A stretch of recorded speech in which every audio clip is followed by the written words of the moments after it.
3 months ago, something strange happened.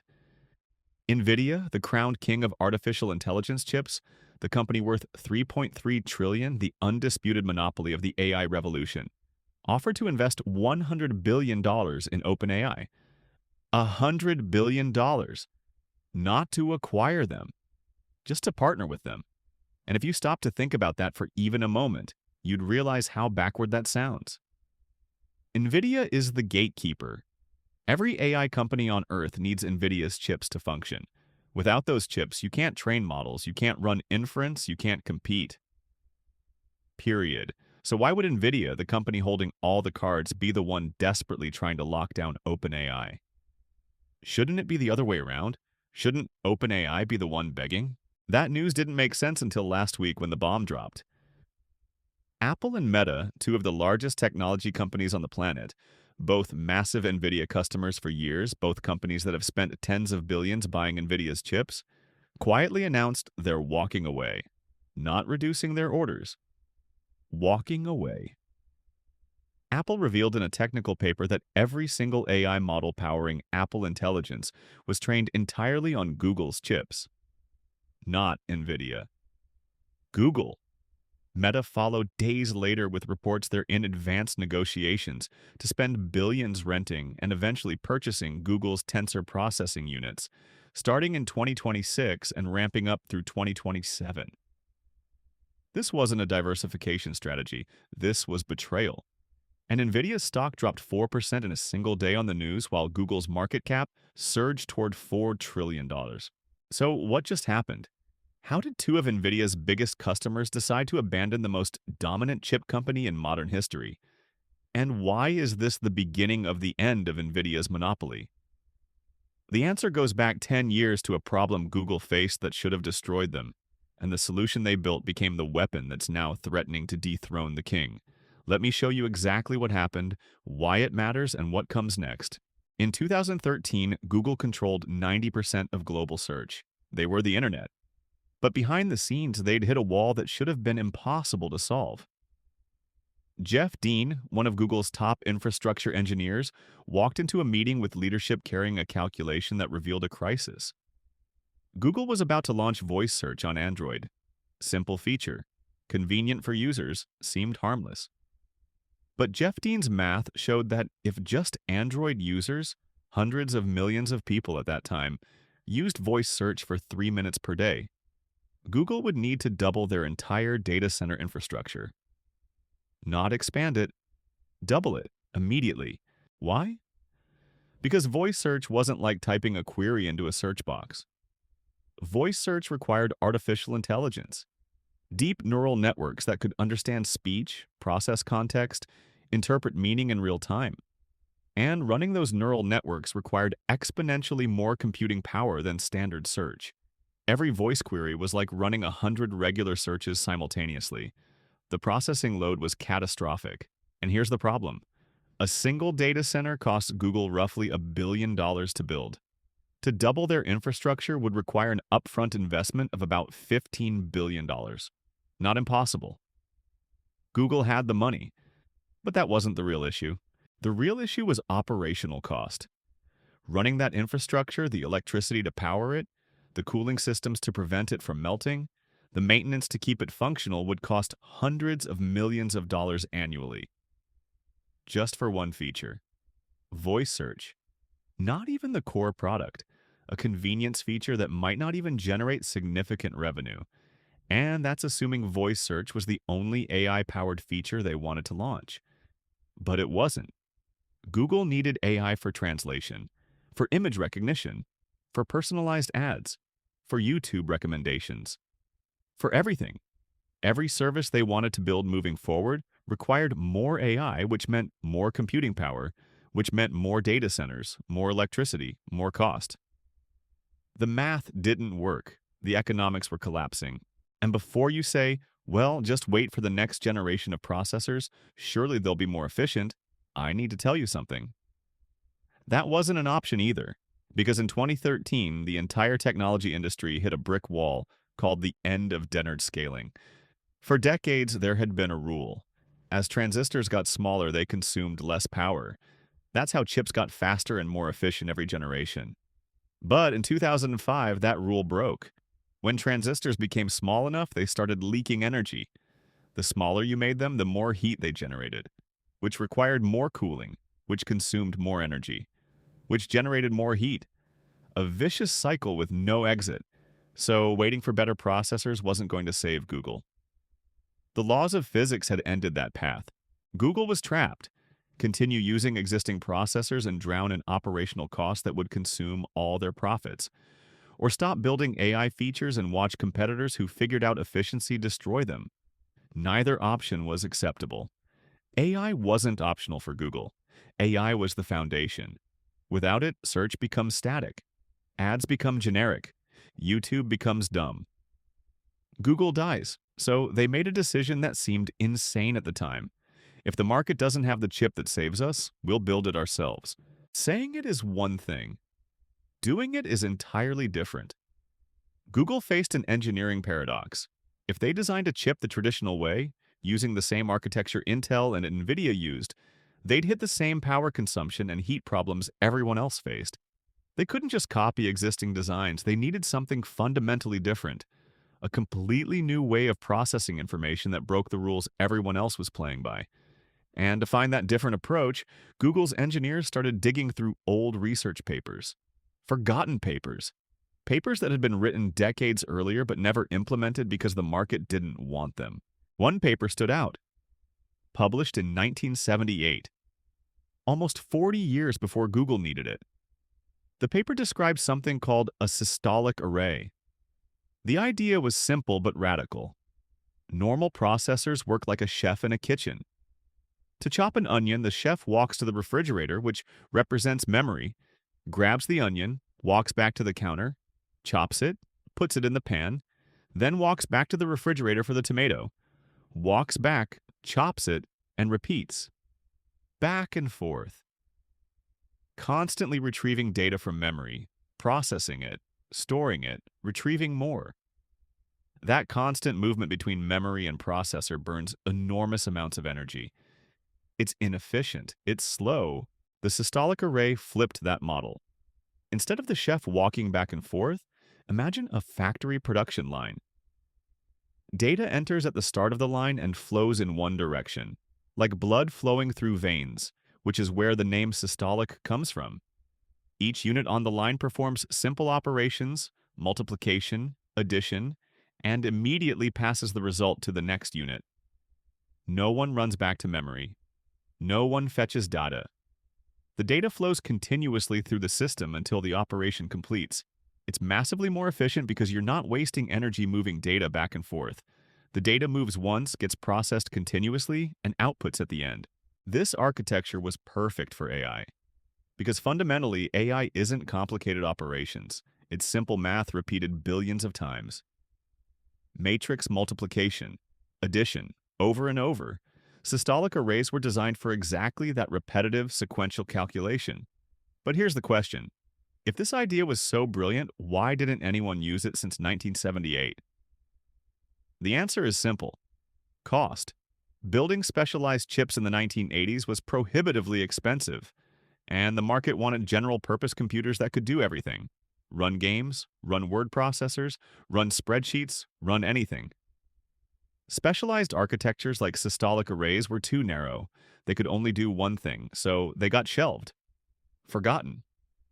Until 2013, when Google realized the market had changed. Now there was a customer for specialized chips. AI, and AI didn't need flexibility. It needed speed at one specific task. Systolic arrays were the answer. Google built their chip. They called it the TPU, Tensor Processing Unit. And the architecture was radically different from Nvidia's GPUs. Nvidia's GPU is like an artist. It's designed to manage thousands of tiny details simultaneously. Rendering graphics requires handling millions of pixels, each with different colors, textures, lighting. That complexity requires a chip with enormous internal flexibility, which means enormous internal complexity, which means enormous power consumption. Nvidia's GPUs burn 300 watts on the older models, 700 watts on the H100, and 1,000 watts on the B200. They're power hungry because they're built for flexibility. Google's TPU is the opposite. It's not an artist, it's not flexible, it's a calculator, a giant, brutally fast calculator. The design is simple, laughably simple compared to a GPU, but that simplicity is the advantage, because the TPU does one thing, matrix multiplication and addition, and it does it faster and more efficiently than anything else on Earth. The first generation TPU Google released in 2016 consumed 40 watts. 40! The Nvidia K80 at the time consumed 300 watts. Let me put that in economic terms. Assume an Intel processor runs a specific AI job and pulls $100 worth of electricity. Google's TPU runs that same job for $1.25 to $3. Not 10% savings, not 50% savings, 30 to 80 times more efficient. And the most shocking part? Google's team built this chip in 15 months, from concept to working silicon deployed in data centers. That's unheard of in chip design. Most custom chips take 3 to 5 years minimum. Google did it in 15 months because they needed it desperately. And it worked. This chip saved Google from drowning in electricity bills. They deployed it across their data centers starting in 2015, used it for search, translation, maps, YouTube recommendations. The world had no idea. Google kept it secret, internal use only, until 2017 when they published a research paper revealing what they'd built. The paper shocked the industry, shocked Nvidia most of all. But here's the part most people miss. Electricity wasn't the only reason Google built the TPU. There was something more dangerous driving them, something that threatened Google's entire business model. See, Google, despite all the talk about technology and AI and innovation, is fundamentally an advertising company. Over 80% of their revenue, which exceeded $300 billion, comes from ads. Search, YouTube, Maps, Gmail, these are all billboards. Platforms to show you ads. And the success of advertising has one question. How do you show the right ad to the right person at the right time? And how do you calculate that decision in milliseconds before the user loses patience? In the past, Google guessed what you wanted based on your search history, basic algorithms, keywords. But after 2015, everything changed. Google built deep neural networks that don't guess. They read minds. These networks analyze everything. Your search history, your location, the time of day, your previous clicks, the words you type, even your mood interpreted from the phrasing of your query. And they calculate with terrifying accuracy the probability you'll click an ad if it appears right now. This isn't guessing anymore. This is prediction, manipulation, science. Google knew how to build these networks. But the problem was they were computationally heavy. Running them on billions of users simultaneously using Google's services would have melted traditional processors. Enter the TPU. This chip let Google run these massive prediction models in real time on every single search, every single YouTube video, every single map query, without the servers exploding. And not just run them fast. When you search on Google, an auction happens in the background. Thousands of advertisers bid to show you their ad. That auction must complete in under 100 milliseconds, 1/10 of a second. If the system is slow, the ad doesn't display. Google loses money. The first generation TPU ran those calculations in 7 milliseconds, 7. That speed improvement doesn't sound dramatic until you realize what it means financially. Specialists estimate that improving ad prediction accuracy by just 1%, one single percent, translates to billions of dollars in additional revenue annually for Google. The TPU didn't just save electricity costs, it made Google's advertising engine exponentially more effective. It turned them into a money printing machine that could outcompete anyone. That's why Google built the chip. Survival first, domination second. And once Google proved the TPU worked, once they showed it could run their entire infrastructure more efficiently than anything Nvidia sold, they asked themselves a critical question. Why should we keep paying tribute to Nvidia when we can manufacture the weapon ourselves? To understand why that question matters, you need to understand Nvidia, a company whose market value now stands at $3.3 trillion, a company that doesn't make normal profits. They make obscene profits. Savage profit margins. The gross margin on Nvidia's AI chips, the H100 specifically, reached 70% to 77%. Let me translate that. Assume it costs Nvidia $3,000 to $4,000 to manufacture an H100 chip. They sell it for $25,000. Sometimes $40,000 in certain markets. That's not business, that's robbery. And it's not just the chips. Nvidia built a fence around their entire ecosystem, a fence called CUDA. CUDA is the software platform that developers use to program Nvidia chips. It's been around for over 15 years. Every major AI library, PyTorch, TensorFlow, all the frameworks developers use daily, they were built on CUDA. Which means if a company wants to switch from Nvidia chips to someone else's chips, they hit a wall. They have to rewrite all their code, re-optimize everything. That takes months, years, enormous expense. So most companies don't switch. They stay trapped in Nvidia's ecosystem, paying whatever Nvidia demands because the cost of leaving is higher than the cost of staying. That's the moat. That's how Nvidia maintained monopoly pricing for a decade. Google saw that moat and decided to break it. When they built the TPU, they also built an open-source programming framework that works seamlessly with TPUs and competes directly with CUDA. They made it easy for developers to port code from Nvidia to Google without the nightmare of rewriting everything.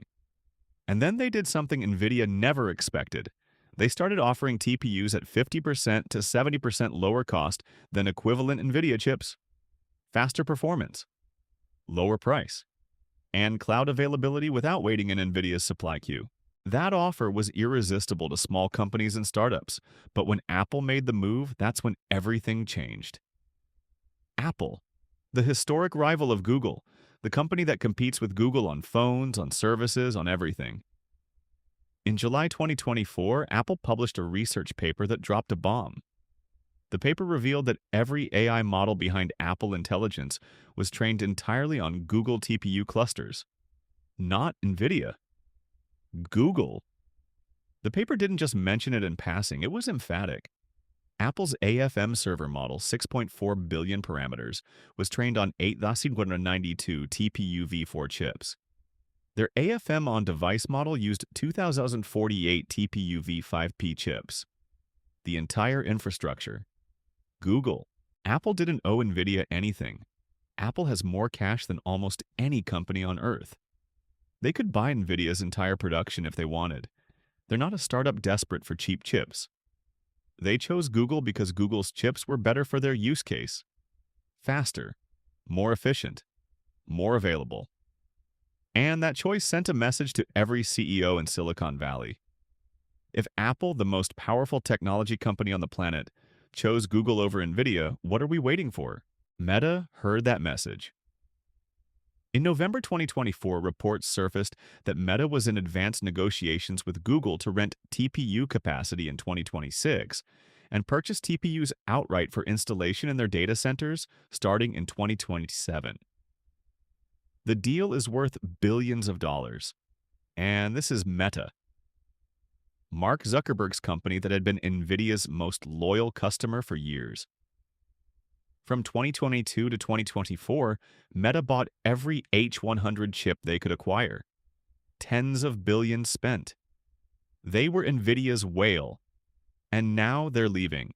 Meta isn't going to stop using Nvidia entirely. No one is. But the shift is undeniable.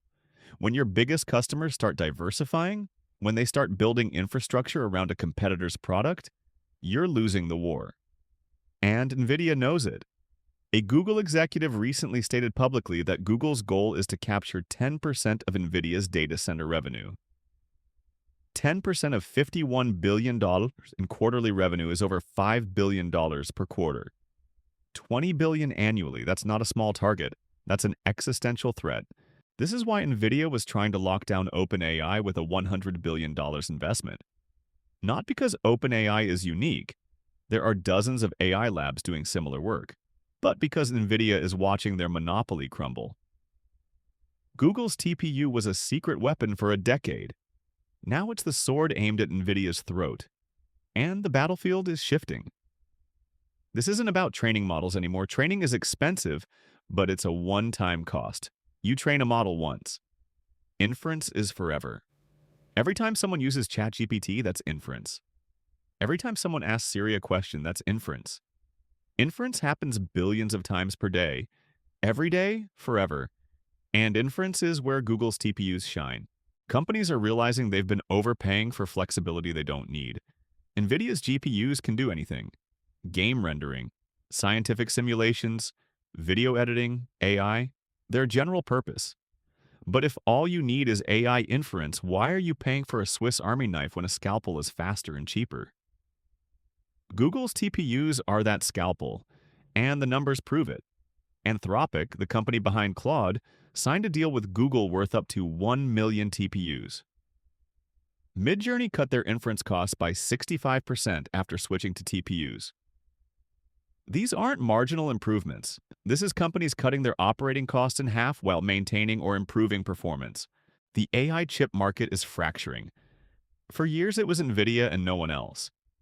Now it's Nvidia, Google TPUs, Amazon's Trainium chips, Microsoft's Maya chips, and every hyperscaler building their own silicon. The era of Nvidia's 80% market share is ending. Not tomorrow, but soon. And when it ends, the entire economics of AI changes. Lower chip costs mean lower training costs. Lower training costs mean more companies can afford to build models. More companies building models means more competition.